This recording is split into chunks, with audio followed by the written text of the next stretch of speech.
Hi family, welcome back to my daily vlogs after long gap.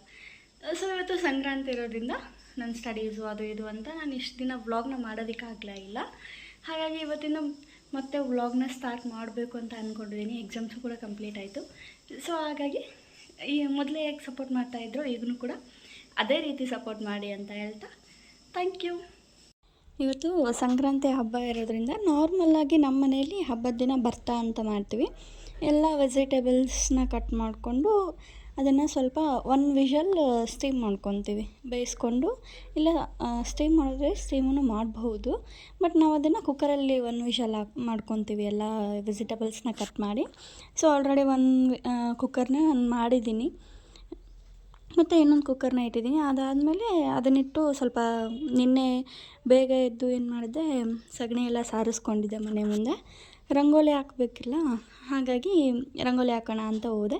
So ನಾನು professional rangoli ಬರೋಲ್ಲ ನನಗೆ, just ನಂಗೆ ಬಂದ ಥರ ಏನೋ ಒಂದು ಟ್ರೈ ಮಾಡಿ ಈ ಥರ ನಾನು ರಂಗೋಲಿನ ಬಿಡಿಸಿದ್ದೀನಿ. ಇನ್ಸ್ಟಾಗ್ರಾಮಲ್ಲಿ ಸಿಕ್ತು ಇದು ಒಂದು ರೀಲ್ ನನಗೆ. ಸೊ ಅದನ್ನು ನೋಡಿಬಿಟ್ಟು ಈ ಥರ ಒಂದು ಸಂಕ್ರಾಂತಿ ರಿಲೇಟೆಡ್ ಇರಲಿ ಅಂತ ಒಂದು ರಂಗೋಲಿನ ಬಿಡಿಸ್ಕೊಂಡೆ. ಅದೇ ರೀತಿ ಈ ಕಡೆ ಅಂದರೆ ನಮ್ಮ ಮನೆಗೆ ಮೇನ್ ಎಂಟ್ರೆನ್ಸು 2 ಡೋರ್ಸ್ ಇದೆ. ಆ ಕಡೆ ಈ ಕಡೆ 2 ಸೈಡೂ ಕೂಡ ನಾನು ರಂಗೋಲಿನ ಬಿಡಿಸ್ಕೊಂಡೆ.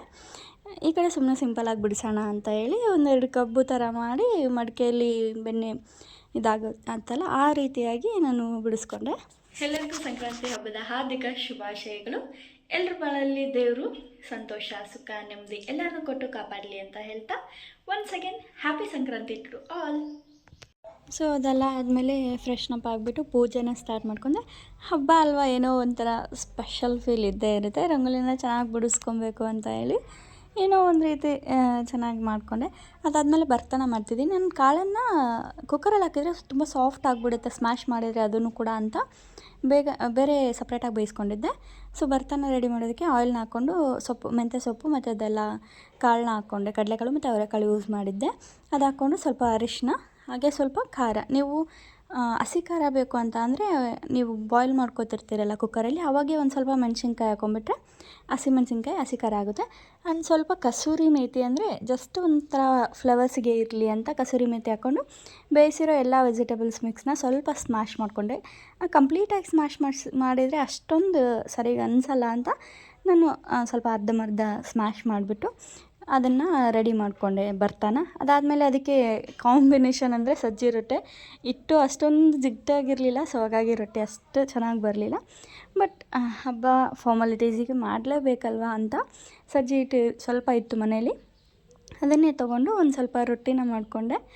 ಅಂದರೆ ದೇವರಿಗೆ ನಾವು ಎಡೆ ಹಿಡಿತೀವಲ್ಲ, ಸಜ್ಜಿ ರೊಟ್ಟಿ, ಭರ್ತ ಮತ್ತು ಕುಸ್ರೆಳ್ಳನ್ನು ಹಿಡಿತೀವಿ. ಸೊ ಹಾಗಾಗಿ ಸ್ವಲ್ಪ ರೆಡಿ ಮಾಡಿಕೊಂಡೆ. ಅದಾದಮೇಲೆ ಮನೆಗೆ ಉಣ್ಣೋದಕ್ಕೆ ಮತ್ತು ಸಪ್ರೇಟಾಗಿ ಮಾಡಿಕೊಂಡೆ. ಸೊ ಈ ರೀತಿಯಾಗಿತ್ತು ಇವತ್ತಿನ ಸಂಕ್ರಾಂತಿ ಪೂಜೆ. ನಾರ್ಮಲಿ ಡೈಲಿ ನಾವು ಇದೇ ಥರ ಪೂಜೆ ಮಾಡ್ತೀವಿ, ರಂಗೋಲಿ ಅದೆಲ್ಲ ಹಾಕ್ಕೊಂಡು ನಾರ್ಮಲಿ ಇದೇ ಥರ ಪೂಜೆ ಇರುತ್ತೆ. ಬಟ್ ಸ್ವಲ್ಪ ಸಂಕ್ರಾಂತಿ ಅಂದ ತಕ್ಷಣ ಏನೋ ಒಂಥರ ಸ್ಪೆಷಲ್ ಫೀಲ್ ಕೊಡುತ್ತೆ ಹಬ್ಬದ್ದು.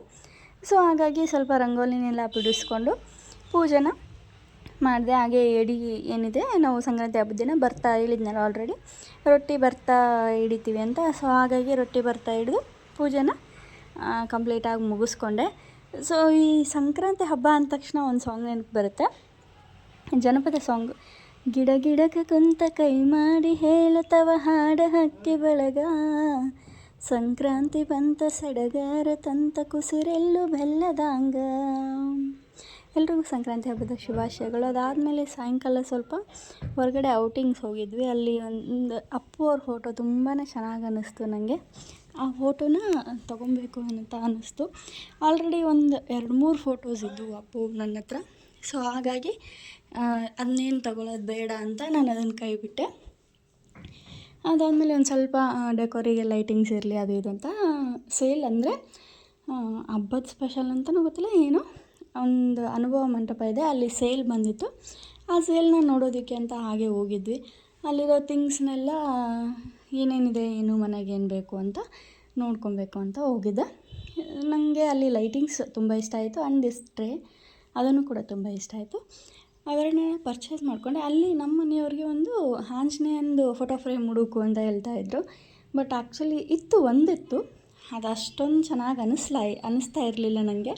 ಅದನ್ನು ಬಿಟ್ಟರೆ ಅವ್ರಿಗೆ ಒಂದು ಶಿವಂದು ಸ್ಟ್ಯಾಚು ತುಂಬಾ ಇಷ್ಟ ಆಗಿತ್ತು. ಶಿವ, ಪಾರ್ವತಿ ಆ್ಯಂಡ್ ಗಣೇಶ ಎಲ್ಲರೂ ಇರೋದು. ಅದು ರಾಧಾಕೃಷ್ಣಂದು ಇತ್ತು, ಎಲ್ಲ ಥರ ಫ್ರೇಮ್ಸ್ ಇದ್ದು. ತುಂಬ ರೀಸನೇಬಲ್ ಪ್ರೈಸ್ ಅನ್ನಿಸ್ತು ಅದನ್ನು ನೋಡಿದ್ರು ಕೂಡ. ಹಾಗಾಗಿ ಅವ್ರಿಗೆ ಶಿವನ್ ಸ್ಟ್ಯಾಚು ನೀವೆಲ್ಲ ಬೇರೆ ಬೇರೆ ನೋಡಿದ್ವಿ. ನನಗೆ ಅಪ್ಪು ಅವರು ಇದ್ರ ಮೇಲೆ ಅವ್ರಿಗೆ ಶಿವಂದು ಅದೆಲ್ಲ ನೋಡಿಕೊಂಡು ಅಲ್ಲೇ ಪಕ್ಕದಲ್ಲಿ LT ಮಾರ್ಟ್ ಇರೋದ್ರಿಂದ ಅಲ್ಲಿ ಸ್ವಲ್ಪ ಮನೆಗೆ ಏನಾದರೂ ಥಿಂಗ್ಸ್ ತೊಗೊಂಡು ಹೋದ್ರಾಯಿತು. ಬಾಟಲ್ಸ್ನ ಚೆನ್ನಾಗಿರೋ ಬಾಟಲ್ಸ್ ನೋಡಬೇಕು ಅಂತ ಬಂದಿದ್ದು. ಆ್ಯಕ್ಚುಲಿ ಇದು ನಂಗೆ ಅಲ್ಲಿ ತುಂಬಾ ಇಷ್ಟ ಆಯಿತು. ಸ್ಟಡಿ ಲ್ಯಾಂಪು ತುಂಬ ಅಂದರೆ ತುಂಬ ಕ್ಯೂಟಾಗಿತ್ತು.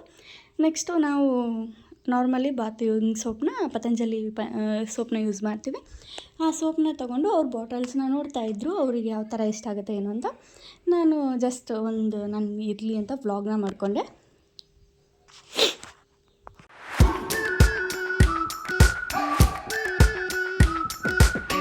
We've been waiting for so long. We've been waiting for this time to begin. We ain't getting any older. I kinda feel a little younger. ನಮಗೆ LT ಮಾರ್ಟಲ್ಲಿ ಈ ಚಾಪ್ಸ್ಟಿಕ್ ಕಣ್ಣಿಗೆ ಬಿತ್ತು. ಏನೋ ಇದರಲ್ಲಿ ತಿನ್ನೋಕ್ಕೆ ಬರುತ್ತೋ ಇಲ್ವೋ ನೋಡೋಣ, ಟ್ರೈ ಮಾಡೋಣ ಅಂತ ಚಾಪ್ಸ್ಟಿಕ್ಸ್ನ ತಗೊಂಡು ಬಂದ್ವಿ. ಸೊ ಮನೆಗೆ ಬಂದು ಮ್ಯಾಗಿನ ರೆಡಿ ಮಾಡಿಕೊಂಡು ಟ್ರೈ ಮಾಡೋಣ ಇದರಲ್ಲಿ ತಿನ್ನೋಕ್ಕೆ ಬರುತ್ತೋ ಇಲ್ಲೋ ಅಂತ ಟ್ರೈ ಮಾಡ್ತಾಯಿದ್ದೆ.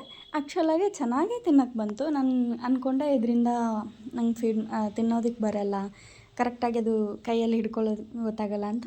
ಬಟ್ ಆ್ಯಕ್ಚುಲಾಗಿ ನೀಟಾಗೇ ಬಂತು ತಿನ್ನೋದಕ್ಕೆ ಅದರಿಂದ.